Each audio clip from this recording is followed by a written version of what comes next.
어느 날 영국에서 세계의 종교들을 이렇게 비교하며 연구하는 비교 종교학회가 열리게 되었습니다. 전 세계에서 종교를 연구하는 전문가들이 모여서 전 세계의 종교들을 논하고 있었습니다. 그런데 그러다가 이제 기독교를 논의할 순서가 되었습니다.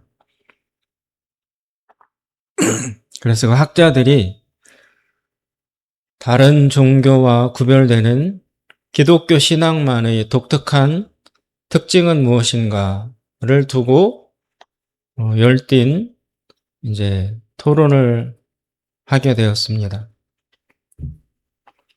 그런데 쉽게 결론이 나지 않았습니다. 기독교의 가장 다른 종교와 구별되는 근본 특징은 무엇인가? 창조 이야기도 나왔고 또 부활, 십자가 여러 가지 이야기가 나왔지만 결론을 내리지 못하고 있었습니다. 그러던 중에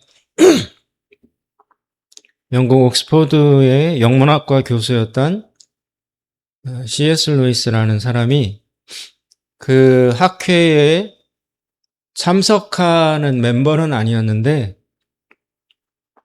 우연히 실수로 그 회의장에 들어왔어요.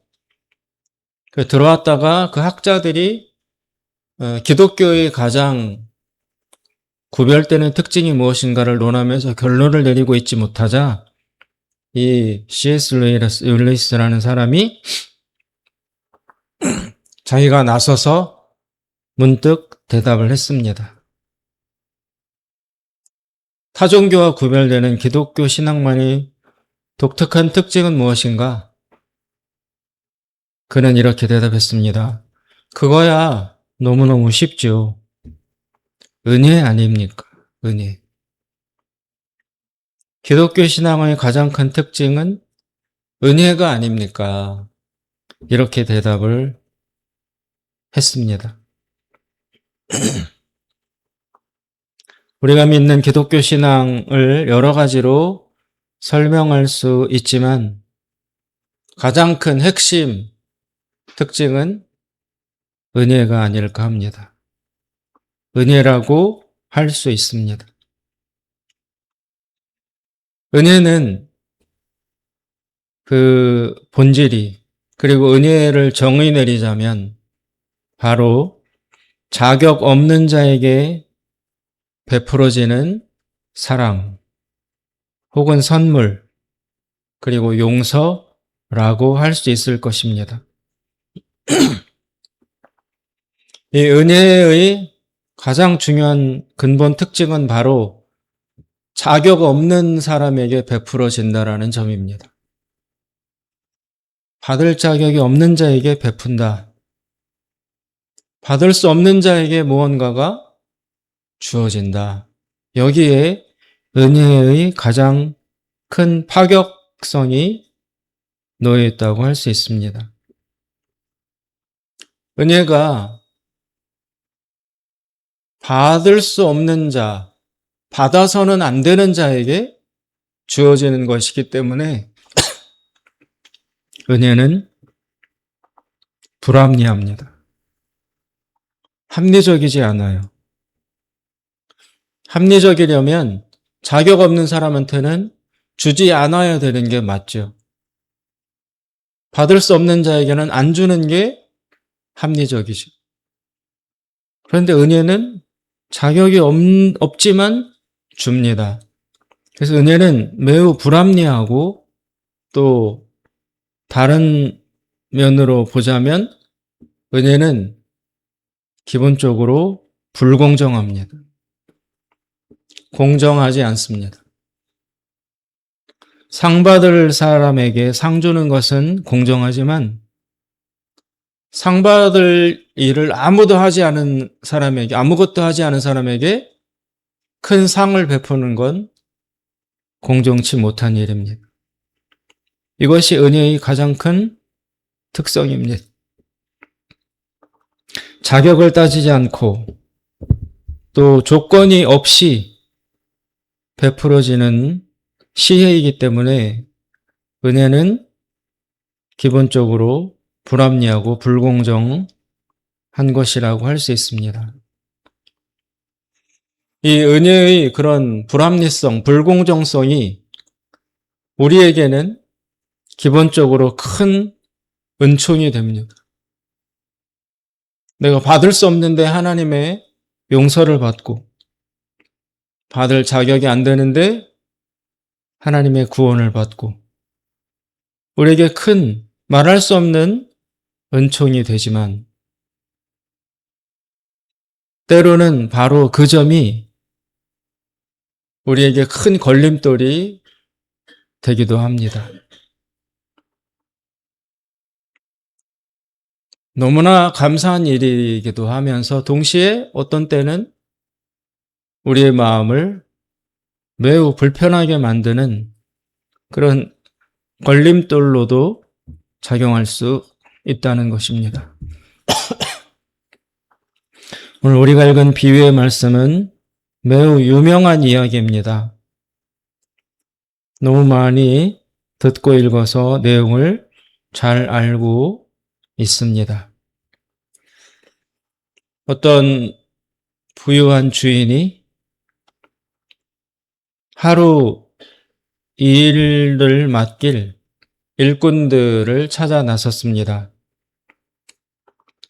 지금도 인력시장에 가면 아침부터 새벽부터 누군가가 자신을 고용해서 일을 시켜주기를 기다리는 마음으로 모여있는 하루 일하는 그런 노동자들이 있습니다. 아마 예수님 당시에도 그렇게 인력시장이 있었던 것으로 보입니다. 이 주인이 포도원을 크게 운영하고 있는데 오늘 하루 그 포도원에서 일을 하도록 맡겨야 될 일꾼들을 찾아 나섰습니다. 그래서 아침 일찍 아침 9시에 그 인력시장에 갔더니 사람들이 모여 있어서 그 중에 몇 사람을 뽑아서 포도원으로 데리고 와서 일을 시켰습니다. 그러다 일을 하다 보니 또 일꾼이 더 필요해서 정오 12시에 인력시장에 갔더니 여전히 사람들이 기다리고 있어서 그 중에 또 몇 사람을 뽑아서 데리고 와서 일을 시켰습니다. 그러다가 이 주인은 또 오후 3시에 그 인력시장에 가서 몇 사람의 일꾼을 또 뽑아왔어요. 그러다가 오후 5시에 가서 또 몇 사람을 데리고 왔습니다.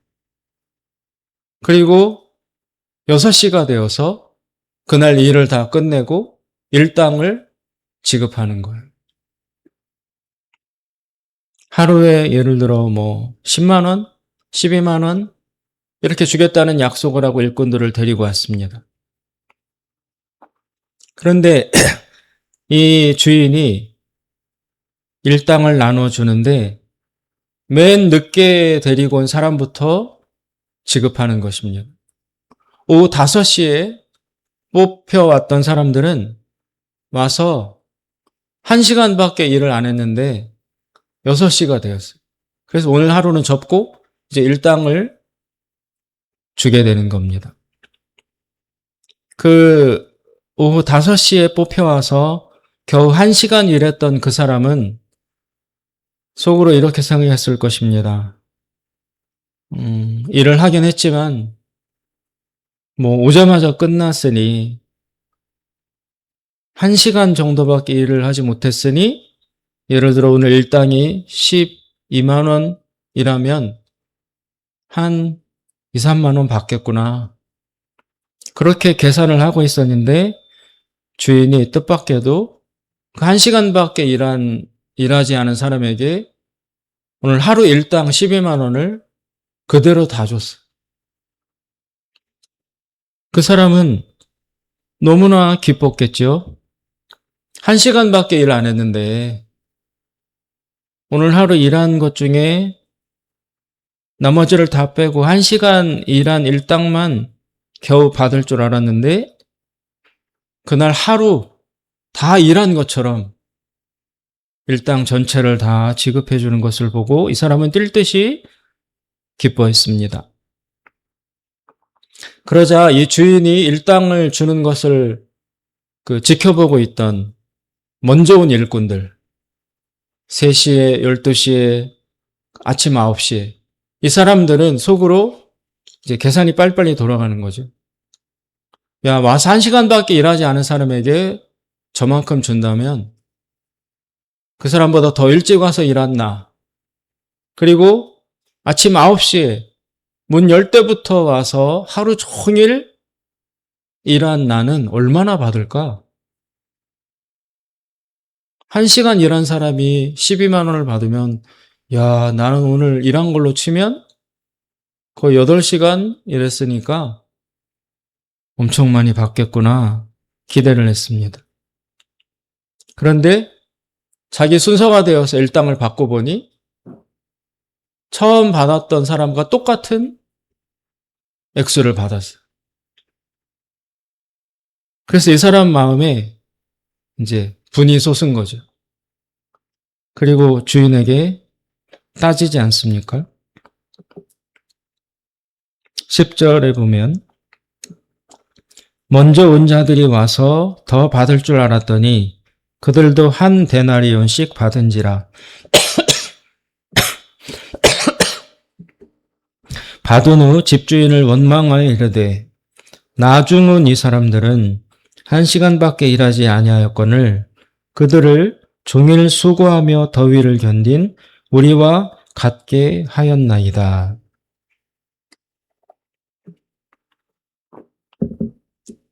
그러면서 주인을 향한 원망이 막 솟구쳐 올랐습니다. 어떻게 우리를 똑같이 취급할 수 있는가? 1시간 일한 사람과 아침부터 와서 땀 흘리고 오전 오후 내내 일한 나와 똑같은 값을 주는 게 말이 됩니까? 라고 주인에게 따졌습니다. 그런데 주인은 꿈쩍도 하지 않고 네 거나 받아가라. 원래 처음에 9시에 너를 데리고 올 때 내가 오늘 하루 일당 12만 원을 주겠다고 약속하지 않았느냐? 그러니까 너가 처음에 약속했던 그걸 약속에 맞게 받았는데 뭐가 문제냐? 내가 더 주겠다고 한 거 아니지 않냐? 약속한 것을 그대로 약속을 지켜서 주었는데 왜 나에게 원망을 하고 따지려 드느냐? 주인이 그렇게 대답을 했습니다. 이 주인의 말에는 틀린 것이 없습니다. 그런데 주인은 틀린 말과 틀린 행동을 하지 않았는데 그런데 이 품꾼은 화가 났어요. 어디에 문제가 있는 걸까요? 약속을 했고 약속한 것을 다 지켜서 그대로 지급을 했습니다.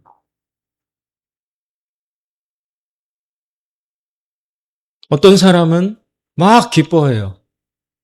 그 1시간 와서 일한 사람은. 그런데 아침에 와서 일한 사람은 화가 났어요. 이 사람도 와서 약속한 대로 일을 했고 주인도 약속한 대로 지급을 했고 누구 하나 잘못한 게 없어요. 일꾼도 약속한 대로 다 지켰고 주인도 약속한 대로 다 지켰고 잘못한 것이 없는데 이 사람은 화가 났고 원망이 가득하게 되었습니다.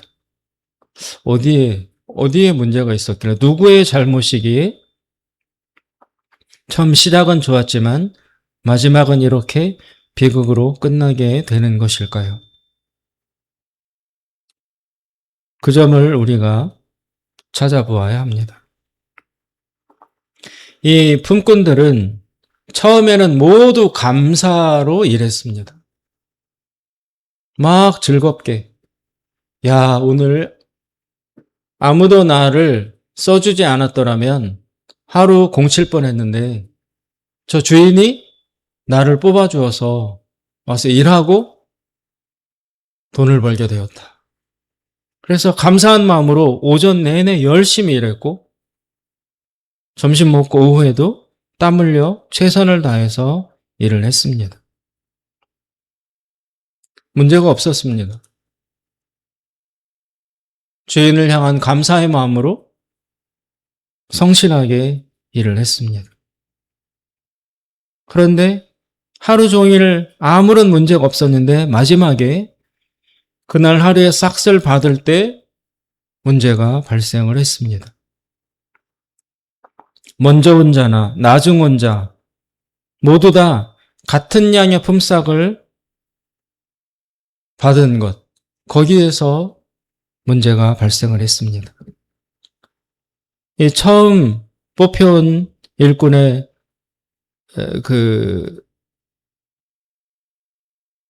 말하는 바는 바로 불공정하다는 것입니다.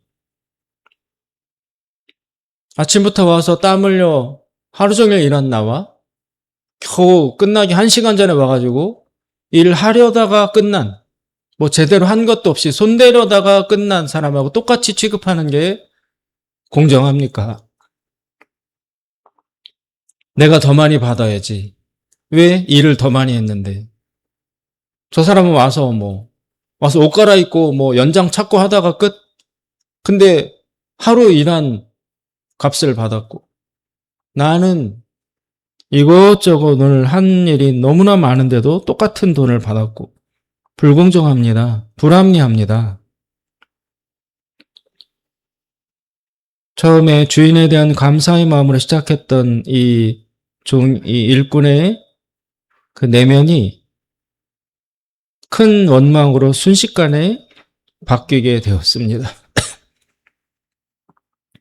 이들은 왜 원망에 빠졌습니까? 주인의 불합리함, 주인의 불공정함, 주인의 불공평성 때문입니다.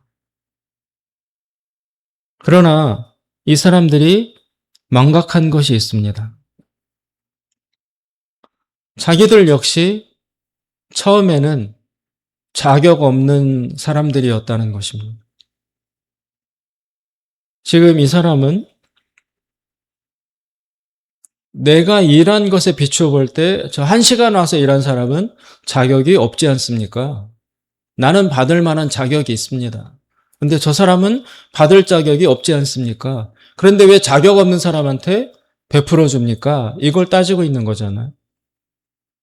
그런데 더 원천적으로 돌아가면 자기 역시 누군가가 불러주지 않으면 써주지 않으면 그날 하루를 공칠 수밖에 없던 자격 없는 사람이었어요.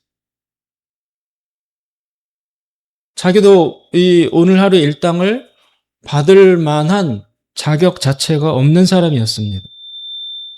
그래서 오늘 주인이 자신들을 발탁해 주지 않았더라면 그들은 아무 일을 할 수 없고 아무 돈도 받을 수 없는 입장이었던 것입니다. 그런데 그것을 망각하고 이제는 주인의 공정함에 대해서 비판하고 비난하고 있습니다.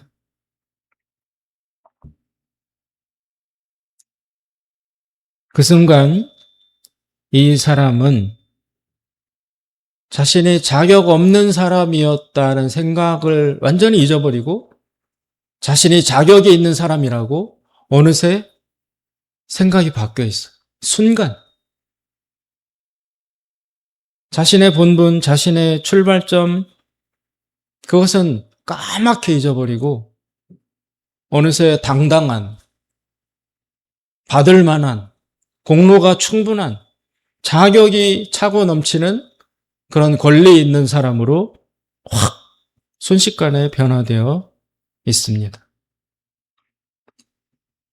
반면에 주인은 동일합니다. 주인은 아침에도, 12시에도, 3시에도, 5시에도, 6시에도 주인은 변함이 없습니다. 약속한 그대로 계속 행해 나가고 있습니다. 둘 사이에 누가 잘못한 것일까요? 주인에게 잘못이 있는 것일까요? 이 품꾼에게 잘못이 있는 것일까요? 이 품꾼이 어느 순간 자기도 모르는 사이에 자신은 자격이 없는 사람이라는 이 가난하고 겸손한 마음으로 있었던 상태에서 호련히 자격이 충분한, 권리가 아주 당당한 그런 사람으로 순식간에 바뀌어버린 데에 원인이 있습니다. 자기 자신도 그 마음의 변동을 알아차리지 못했을 것입니다. 주인은 설명을 해줍니다. 13절 주인이 그 중의 한 사람에게 대답하여 이르되 친구여 내가 네게 잘못한 것이 없노라. 내가 나와 한 데나리온의 약속을 하지 아니하였느냐. 내 것이나 가지고 가라. 나중은 이 사람에게 너와 같이 주는 것이 내 뜻이니라. 내 것을 가지고 내 뜻대로 할 것이 아니냐. 내가 선함으로 내가 악하게 보느냐. 이 품꾼은 주인이 아니에요. 품꾼이에요. 그런데 품꾼이 마치 자기가 주인인 것처럼 주인이 행하는 행동에 대해서 가타부타 비판을 하는 것입니다. 근데 주인은 오늘 이 설명한 것처럼 내가 너와 오늘 한 데나리온 주기로 약속하지 않았느냐. 그리고 그 약속대로 너는 한 데나리온을 받았다. 그리고 내가 늦게 온 사람에게도 똑같이 한 데나리온을 주는 것. 그것은 내 권리이다.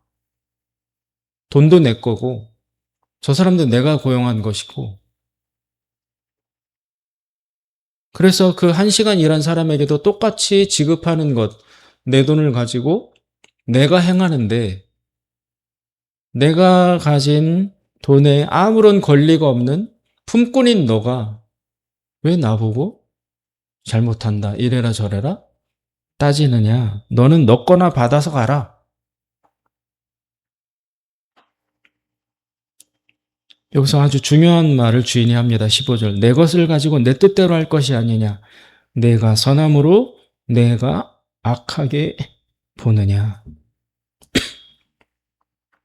주인은 선한 분입니다. 일꾼들을 고용해서 그들에게 일당을 베풀어주는, 그들로부터 노동력을 착취한 것도 아니고 고용한 일꾼들에게 돈을 줌으로써 그들이 생활에 갈 수 있도록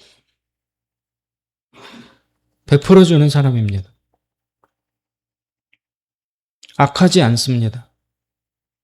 그런데 이 먼저 온 품꾼이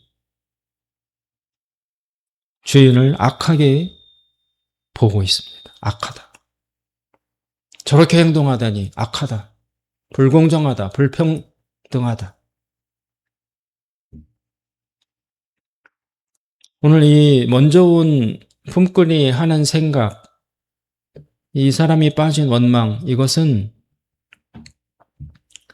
우리가 하나님에게 흔히 느끼게 되는 감정을 표현하고 있습니다. 우리는 하나님에게 대해서 어느 날은 한없이 감사하다가도 어떤 때는 언제 그랬냐는 듯이 하나님을 향한 한없는 원망과 불평과 서운함에 사로잡히게 됩니다. 하나님 그러실 수가 있나요? 하나님 제대로 하는 건 맞습니까?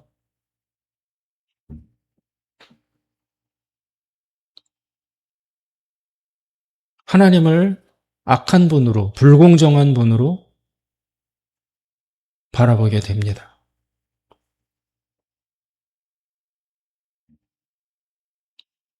이럴 때, 이런 함정에 빠졌을 때, 이런 원망이 우리를 파고들 때, 우리는 어떻게 여기에서 벗어날 수 있을까요?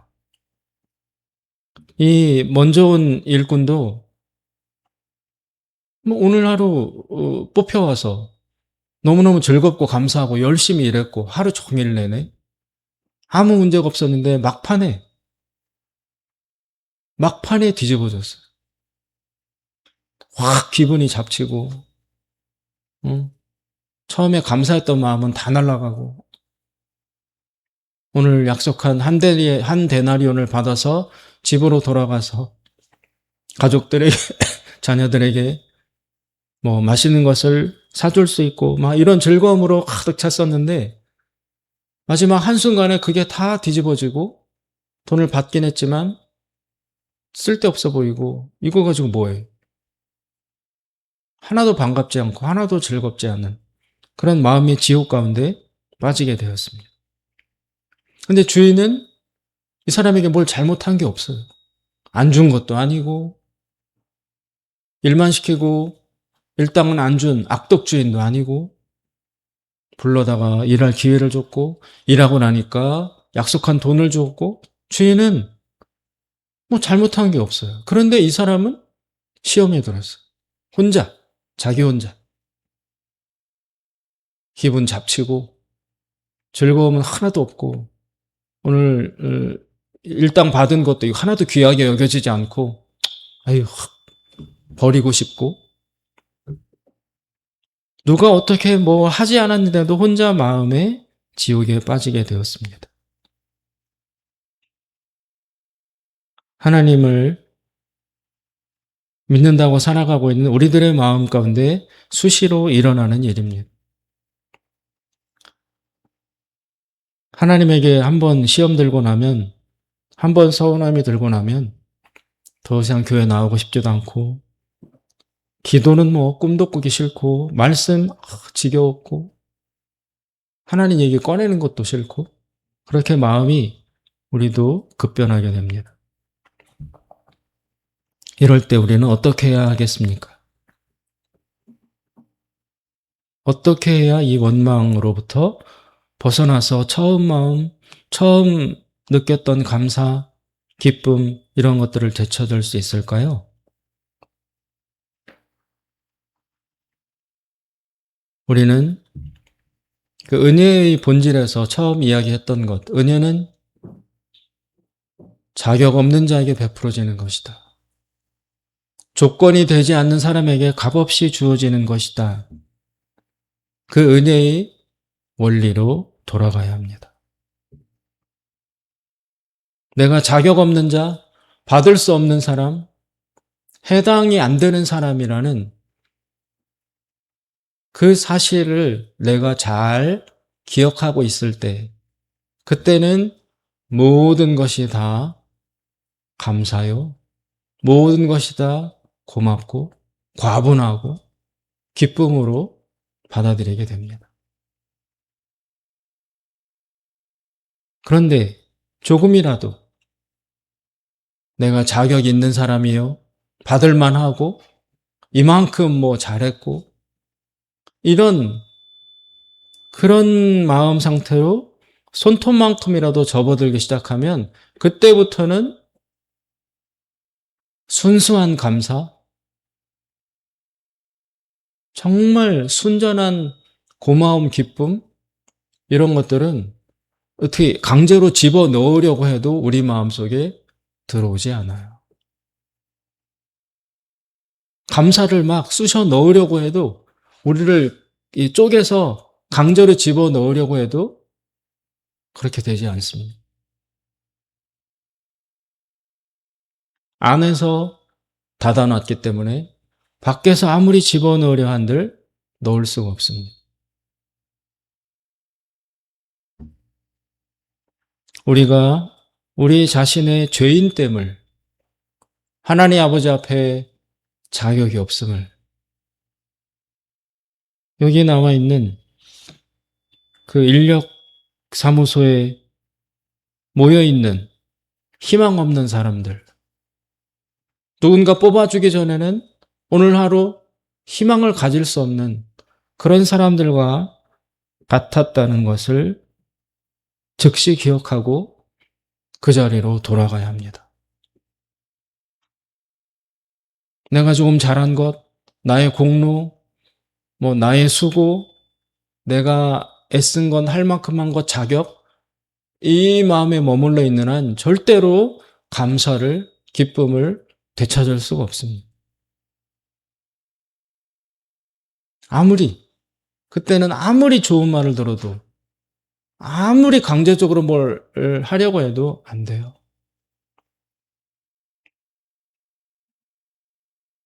유일한 한 가지 길, 그리고 제일 빠른 길은 내가 자격 없는 사람이구나. 내가 죄인이었어. 그것을 내가 잠시 잊었구나. 원래 이른 아침에 인력사무소에 나가서 하루 종일 아무도 불러주지 않으면 그냥 공칠 수밖에 없는, 놀고 있을 수밖에 없는 바로 그런 사람이라는 것을 되찾아야 합니다. 빨리 그 상태로 돌아가야 합니다. 그래야만 유일하게 오직 그럴 때에만 하나님에 대한 원망과 섭섭함에서 벗어날 수 있습니다. 우리가 자기 의에 빠질 때, 내가 조금 이렇게 내세울 게 있고 받을 만하고 한 게 있고 이렇게 자기 의로움에 조금이라도 물들어 있으면 그런 마음으로는 세상 무슨 짓을 하더라도 은혜가 스며들 수 없습니다. 강제로 집어넣으려 해도 안 됩니다. 문제는 우리 자신에게 있습니다. 우리의 마음에 있습니다. 우리의 생각에 있습니다. 우리가 우리 자신의 죄인됨을 망각하면 그 즉시 원망에 사로잡히게 됩니다. 우리는 다 하나님으로부터 받은 것입니다. 내 생명도, 이 자연 만물도, 가족도, 이웃도, 물질도, 건강도 나 스스로 만들어내거나 스스로 자격이 있어서 자기가 노력하고 애써서 구비한 것이 아니에요. 출발 자체가 우리는 하나님의 은혜에 의존되어 있는 존재라는 것입니다. 하나님이 생명을 주시지 않았으면 존재 자체를 우리는 가질 수 없었고, 하나님이 창조해서 태어나시게 하지 않았더라면 살아있는 존재일 수 없었습니다. 다 받은 것입니다. 그래서 바울은 이렇게 묻습니다. 너희 중에 받지 않은 것이 무엇이 있느냐? 그래서 아마도 예수님께서는 산상수훈에서 가난한 마음을 가진 사람은 복이 있다. 겸손한 자는 복이 있다. 이렇게 말씀하신 것으로 보입니다. 마음의 지옥, 마음의 원망과 불평과 온갖 괴로움으로 가득 차 있다면 다른 외적인 조건이나 이런 걸로부터 위로받고 무언가 회복받으려고 기대하면 안 됩니다. 오직 그럴 때 우리는 바로 그럴 때 우리는 즉시 정신을 차리고 하나님 앞으로 나아가야 합니다. 그리고 내가 죄인이었음을,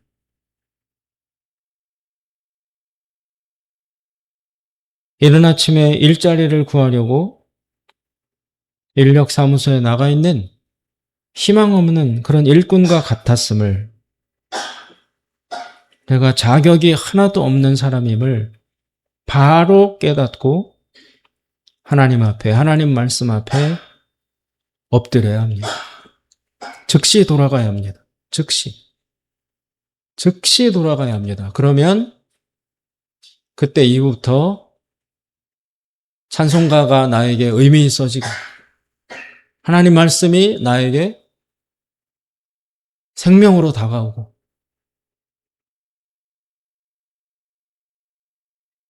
작은 공기, 바람 하나, 구름 한 점, 밤에 보는 별 하나에도 감사와 은혜와 하나님의 사랑을 느낄 수 있게 되는 것입니다.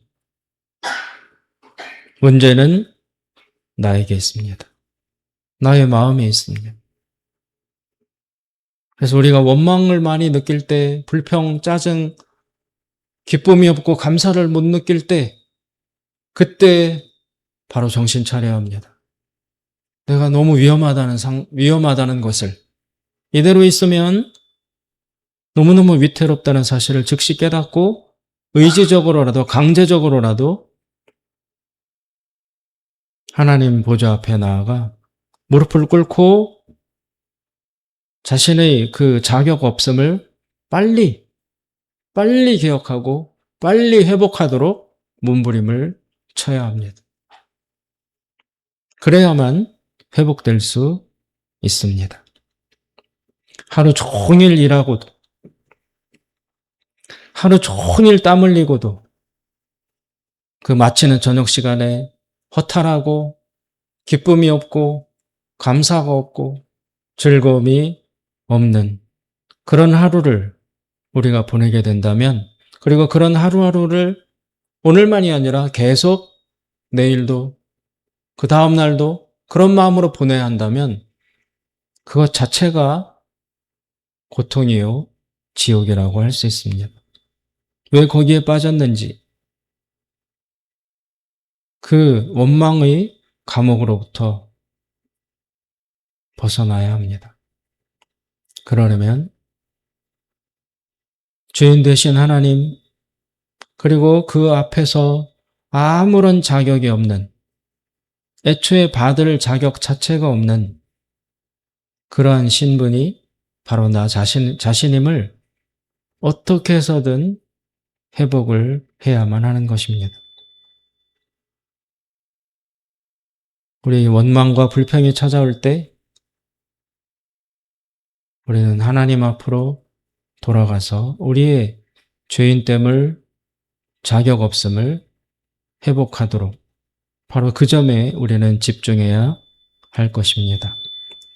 기도하겠습니다. 자비로우신 하나님 아버지,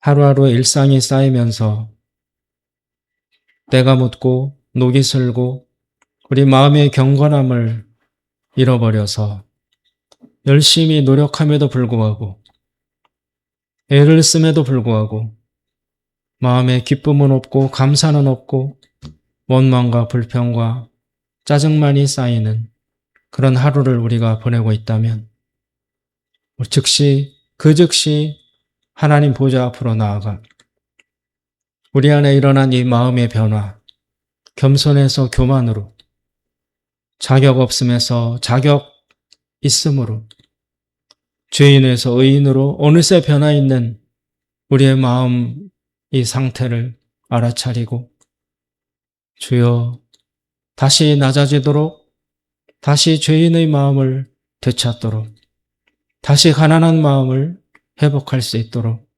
몸부림치게 하여 주시옵소서. 이 일이 아니고는 그 어떤 외적인 변화와 조건과 공급으로도 상실된 마음의 기쁨과 감사를 회복할 수 없다는 사실을 깊이 깨닫고 즉시 하나님께로 나아가 무릎을 꿇는 겸손한 우리를 찾을 수 있도록 도와주시옵소서. 예수님의 이름으로 기도드리옵나이다. 아멘.